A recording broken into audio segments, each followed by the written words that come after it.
Good morning, সুপ্রভাত। কেমন আছো বন্ধুরা? আশা করি সবাই খুব খুব ভালো আছো। তোমাদের আশীর্বাদ ভালোবাসায় আমিও খুব ভালো আছি। প্রত্যেক দিনের মতোই তোমাদের গুড মর্নিং সুপ্রভাত জানিয়ে আজকে দিনটা শুরু করছি। তোমাদের গুড মর্নিং জানিয়ে নিজেকে একটু ফ্রেশ করে নিলাম। নিজেকে যদি হাসি খুশি ফেস না রাখতে পারি, বাড়ির প্রত্যেকটা সদস্যকে কী করে ফেস রাখি বলো তো? আমরা বাড়ির বউরা যতই কাজ করি না কেন, আমাদের কিন্তু শুনতেই হবে সেই কাজের শেষে সারাদিন তোমরা কী করো। যারা অফিসে কাজ করে তাদের কাজের একটা লিমিট থাকে, আর আমাদের কাজের কোনো লিমিট নেই। তারপরেও হাজার মানুষের হাজার কথা শুনতে হয়। এখানে বাড়ির আশেপাশে কাজগুলো শেষ করে তারপরে আমি যাব উঠোন ঝাড় দিতে। সমস্ত কিছুই তোমাদের সঙ্গে শেয়ার করব। আচ্ছা তোমরাই বলো তো, পয়লা বৈশাখ থেকে এই যে বৈশাখ মাসটা তোমাদের ওইদিকে গরম কেমন পড়েছে? আমাদের এদিকে তো কাঠফাটা রোদ্দুর এবং প্রচণ্ড গরম। আমি থাকি কলকাতার নিউ টাউনের আবহাওয়াটা তোমাদের সঙ্গে শেয়ার করলাম। তোমরা যেখান থেকে ভিডিওটা দেখছো না কেন, সেখানে কি পরিস্থিতি এবং কেমন গরম কাটাচ্ছ তোমরা অবশ্যই জানাতে ভুলো না। আর গরমে সবাই একটু সাবধানে থেকো প্লিজ, কারণ গরম ঠান্ডাতে প্রচণ্ড পরিমাণে শরীর খারাপ হচ্ছে। এইখানে দেখো আমি উঠোন ঝাড় দিয়ে সিঁড়িগুলো ঝাড় দিয়ে দিয়েছি। এখানে আমি কিন্তু ভাড়ার ঘরে থাকি। এখানে 15টা ফ্যামিলি থাকে, তো সিঁড়িটা কেউই ঝাড় দেয় না। আর নোংরা সিঁড়ি দিয়ে যাতায়াত করতে আমার কিন্তু একেবারেই ভালো লাগে না। তাই প্রত্যেক দিনই কারো কথা চিন্তা না করে আমি নিজের মতো করে, নিজের বাড়ির মতো করে পরিষ্কার করে রাখি চারদিকটা। আমার এই ছোট্ট ঘর আর ছোট্ট রান্নাঘরটা তোমাদের সঙ্গে তো শেয়ার করেছি অনেকবার, আর শেয়ার করার কিছু নেই। আর এই রান্নাঘরের যে প্লেটটা রয়েছে, মানে পাথরটা, তার কিছুটা অংশ আমার ছেলে ভেঙে দিয়েছে। সেটা আমি মালিককে বলেছি এবং ঠিক করার কথা বলেছি, এবং ঠিক করবে। একটু লেট হবে কারণ পাথরটার দাম তো অনেক। আর তারপরে দেখো আশিবাসি কাজ সেরে চলে আসলাম ছেলের জন্য টিফিন তৈরি করতে। আজকে মজাদার একটা টিফিন তৈরি করব, চলো তোমাদের সঙ্গে একটু শেয়ার করি। এখানে আমি মিক্সিতে একটু সুজি নিয়ে সুজিটাকে প্রথম গুঁড়ো করে নেব। যাতে ছোট ছোট বাচ্চারা সকালে স্কুলে যায়, টিফিন তৈরি করার জন্য তোমরা চিন্তা করো, তাদের এই টিফিনটা একটু ট্রাই করতে পারো।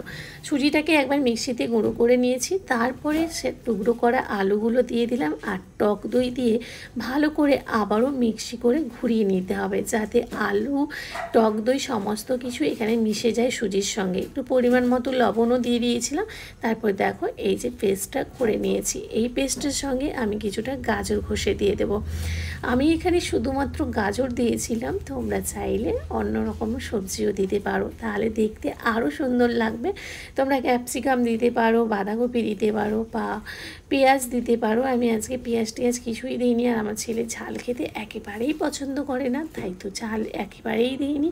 তারপরে সুজির সঙ্গে দেখো ভালো করে গাজরের গ্রেটটাকে মিশিয়ে দিলাম। তারপরে কড়াইতে অল্প পরিমাণ তেল দিলাম। কড়াইটা গরম হওয়ার পরে আমি তেলটা দিয়েছিলাম। তারপরে দেখো কড়াই না গরম হলে তোমরা কিন্তু ওই মানে পিঠে বলো আর সবজি রুটি বলো যাই বলো, এটাকে কিন্তু তুলতে পারবে না। এইভাবে আমি দিয়ে দিলাম। তোমরা চাইলে তেলটাকে ব্রাশ করে দিতে পারো, যেহেতু আমার কাছে ব্রাশ ছিল না তার জন্য। তারপরে রুটিটাকে এইভাবে আমি উলট পালট করে ভেজে নেব। চলো আমি এখানে ছেলের জন্য টিফিন তৈরি করছি। একে একে সমস্ত কিছু টিফিন আমার কিন্তু রেডি হয়ে যাচ্ছে। সকালে ছেলেকে স্কুলে দিতে গেলেই আমার ঝামেলা যত, বাড়ির কাজ করতে করতেই আমি হাঁপিয়ে উঠি। তারপরে এইদিকে আমার ঘরটা মোছা বাকি ছিল, কারণ ঝাঁটফাট সমস্ত কিছু দেওয়া হয়ে গেছে। যেহেতু ছোট্ট একটা রুম, তার জন্য আমার যেখানে সেখানে জিনিসপত্র এলোমেলো থাকে। তোমরা সবাই জানো একটা পরিবার থাকতে হলে তার কত জিনিস লাগে, তা যদি একটা রুমের মধ্যে হয় তাহলে জিনিস রাখার কতটা কষ্ট বলো তো। তবে এখানে দেখো আমি হাত দিয়ে ভালো করে পুরো ঘরটাকে ফিনাইল দিয়ে মুছে নিচ্ছি। তারপর ছেলেকে তুলবো। ছেলের টিফিন এদিকে আমার রেডি হয়ে গেছে, টিফিনটা ততক্ষণ ঠান্ডা হবে। তারপর ছেলেকে ব্রাশ করিয়ে ছেলেকে নিয়ে যাবো স্কুলে। আমি রোজ দিনই ছাড়তে যাই, নিয়ে আসি, কারণ তার বাবা তো একেবারেই টাইম পায় না। তারপর এদিকে আমি একটু সার্ফ জল করে আমার কর্তামশাই জামা এবং ছেলে জামা কাপড়গুলো আমি একটু সার্ফ জলে চুবিয়ে রেখেছিলাম তার কাচার জন্য।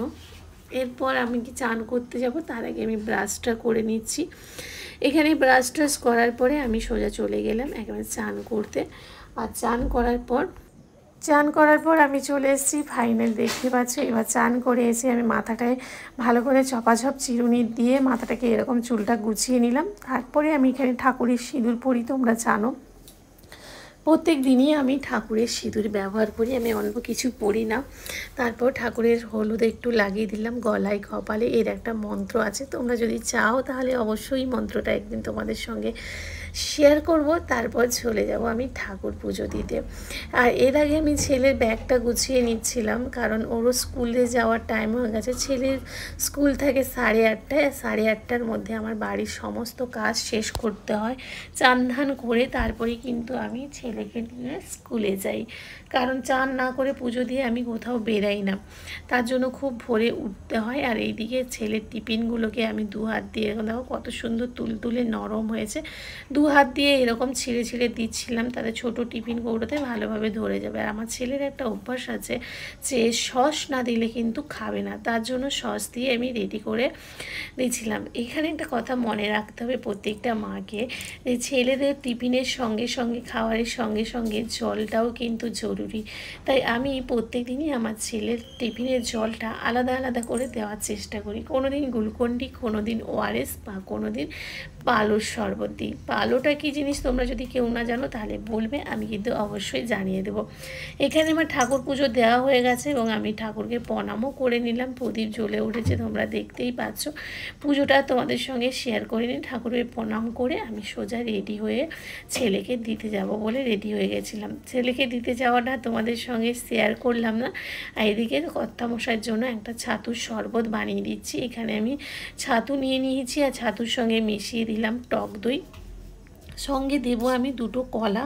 এখানে কলাটা দিলে না খুব, মানে ও যেহেতু টিফিন করার সময় পায় না, তার জন্য এটা অনেকক্ষণ পেট ভর্তি থাকে, অন্য কোনো খাওয়ার প্রয়োজনই হয় না।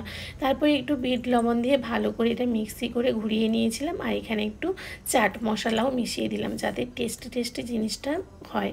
তারপরে চলো একটা কাঁচের গ্লাসের মধ্যে আমি এটাকে সুন্দর করে সার্ভ করলাম। এখানে আমি একটু তুলসীর বীজ পিষিয়ে রেখেছিলাম, তোমাদের সঙ্গে শেয়ার করলাম। তুলসীর বীজটা কিন্তু আমি নিয়েছিলাম ফ্লিপকার্ট থেকে। তুলসীর বীজ দেওয়ার পরে উপর থেকে ছড়িয়ে দিলাম আমি হচ্ছে আমলা বাদাম। আমলা বাদামটা রাতে ভিজিয়ে রেখেছিলাম, সেই আমলা বাদামটাই টুকরো টুকরো করে ওটা সুন্দর করে ডেকোরেশন করে দিলাম। তারপর চলে আসলাম বিছানাপত্র গুছাতে, কারণ যখন আমি বাড়ির কাজ করছিলাম তখন কিন্তু কর্তামশাই শুয়েছিল। তোমরা সবাই জানো কর্তামশাই অনেক রাত করে বাড়ি ফেরে, তার জন্য তাকে আর ডিস্টার্ব করিনি। তারপরে কর্তামশাই উঠে যাওয়ার পরে এখানে জামা কাপড়গুলো এলোমেলো হয়েছিল, জামা কাপড়গুলো তুলে ভালো করে গুছিয়ে নিচ্ছি। এদিকে বিছানাটাও আমি তুলে নিয়েছি।